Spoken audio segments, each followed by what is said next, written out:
Assalamualaikum warahmatullahi wabarakatuh. Terima kasih atas waktu yang telah diberikan kepada kami kelompok 3. Di sini kami akan membahas mengenai kromatografi radial atau kromatotron. Baik, langsung saja.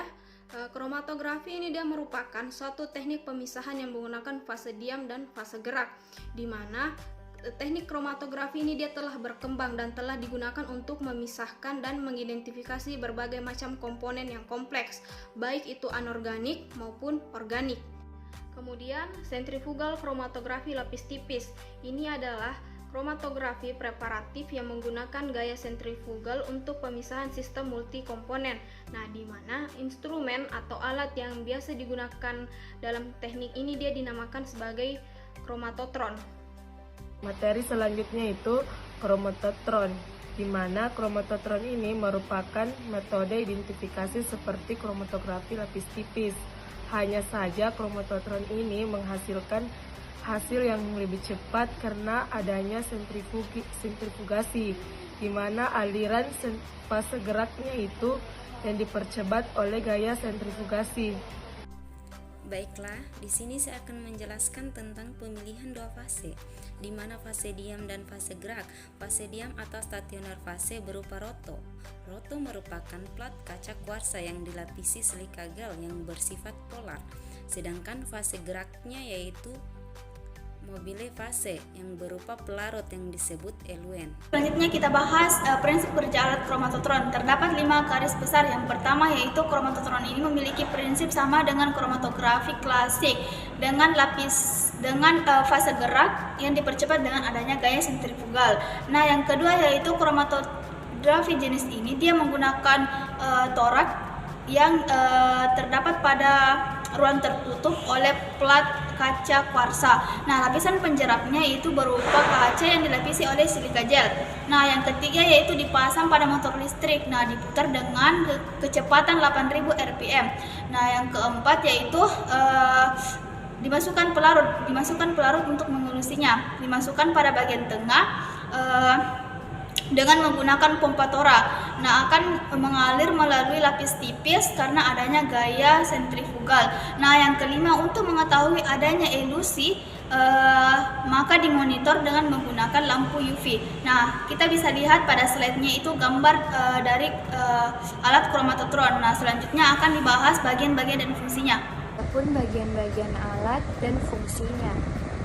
Pertama, wadah utama. Wadah utama terdiri dari polimer asetal. Setelah kromatografi selesai, pelarut yang melunakkan atau membengkak asetal harus dicuci dengan heksana, asam asetat, trimetil, amina, dan amonia. Dapat digunakan sebagai aditif fase mobile. Kerusakan pada bagian plastik kapal dapat dikurangi dengan melewatkan nitrogen. Kedua, pompa solvent. Aliran fase gerak dapat diatur dengan pompa. Selain itu, dapat digunakan untuk pengenalan larutan sampel.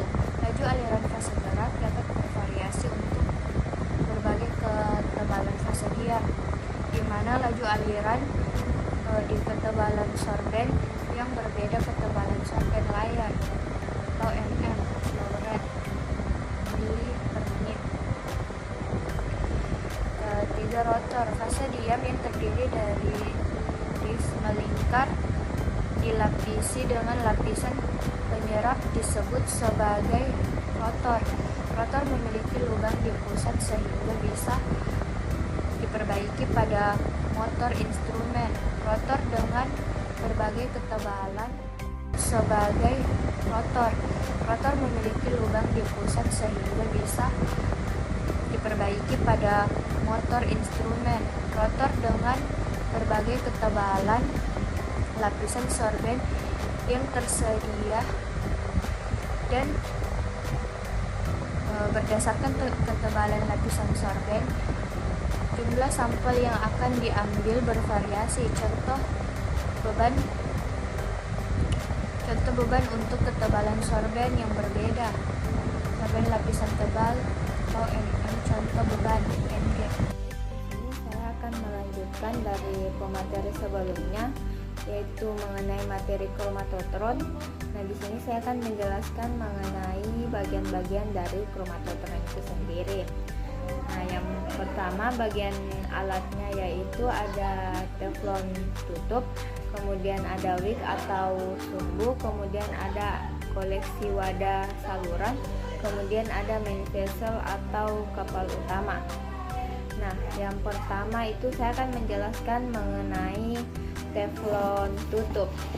Nah, teflon tutup ini merupakan sebuah UV transparan yang tertutup, yang dimana komponen utamanya itu dia memungkinkan penggunanya untuk mengawasi pergerakan dari band atau alat itu sendiri. Nah, kemudian ada wick atau sumbu.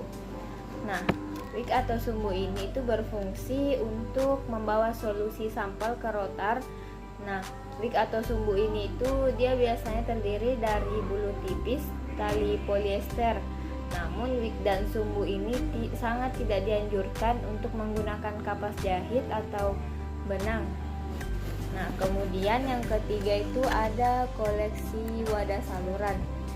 Koleksi wadah saluran ini merupakan koleksi yang dirancang khusus yang terletak di pinggiran rotor fase gerak aluen. Kemudian wadah tersebut dipasang agak miring. Kenapa dipasang agak miring? Karena dalam proses pengerjaan koleksi wadah saluran ini sangat berpengaruh dengan gaya gravitasi bumi, sehingga dapat mengeringkan aluen tersebut. Nah, kemudian yang keempat itu ada main vessel atau yang kita kenal dengan kapal utama. Nah, bagian alat ini itu dia terbuat dari polimer asetat.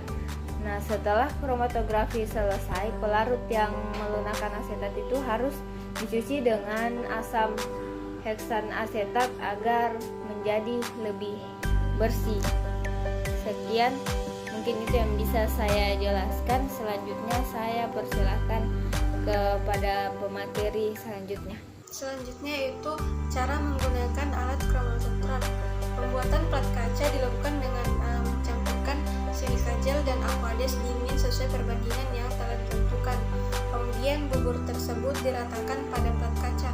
Pada bagian pinggir atau tepi plat diberi selotip agar bubur silika gel tidak tumpah. Kemudian bubur diratakan dengan suatu alat dengan cara memutar plat pada satu arah secara perlahan. Nah, setelah plat selesai dibuat, plat dapat dikeringkan selama kurang lebih 24 jam atau dapat dikeringkan dalam oven pada suhu 600 sampai 700 derajat Celcius. Kemudian plat kromatografi radial atau kromatotron ini yang telah dibuat dipasang pada poros listrik dan diputar pada 800 rpm. Ketebalan fase diam 1 sampai 4 mm dan sampel yang dapat dipisahkan sebanyak 0,1 sampai 1 gram. Pada awal pemisahan pelarut yang digunakan mulai dari kepolaran rendah, kemudian ditingkatkan kepolaran secara bergradien. Rotor terdapat dalam ruang yang tertutup dengan plat kaca korsa. Penutup ini memungkinkan kita mengamati bercak tak berwarna tetapi dapat menyerap sinar UV dengan memakai lampu UV. Hasil pemisahan kromatografi radial ditampung dalam vial. Proses pemisahan merupakan suatu metode pemisahan menggunakan kromatotron berdasarkan absorpsi dan partisi. Nah, absorpsi sendiri merupakan senyawa kimia terdapat terpisah disebabkan oleh daya serap absorben terhadap tiap-tiap komponen kimia yang tidak sama.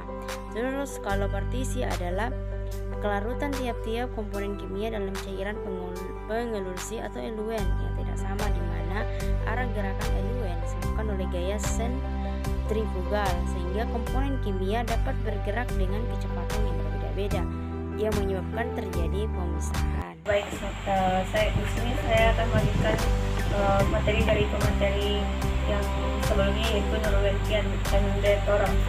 Nah, di sini saya akan memaparkan tentang proses pemisahan yang dimana fase diam atau rotor itu pada kromatotron berupa kaca yang dilapisi silika gel atau yang bersifat polar.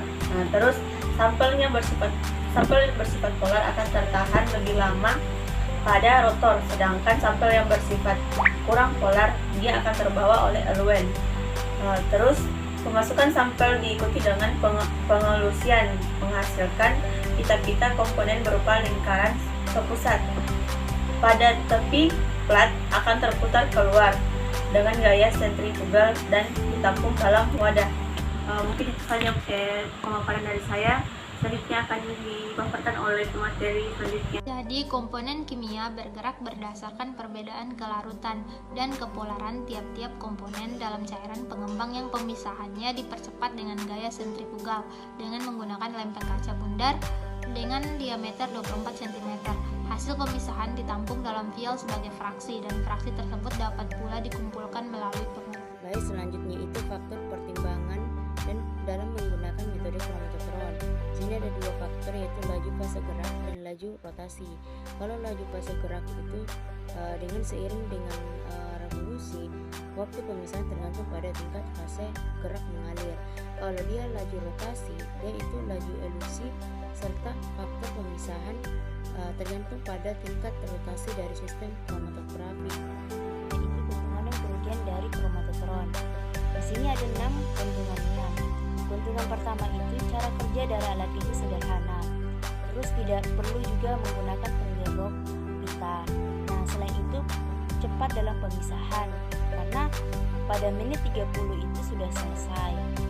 Selain itu penggunaan pelarutnya juga tidak banyak atau tidak boros. Nah, kemudian pencemar yang terekspresi dari penjerap lebih sedikit daripada terekspresi pada KLC preparatif.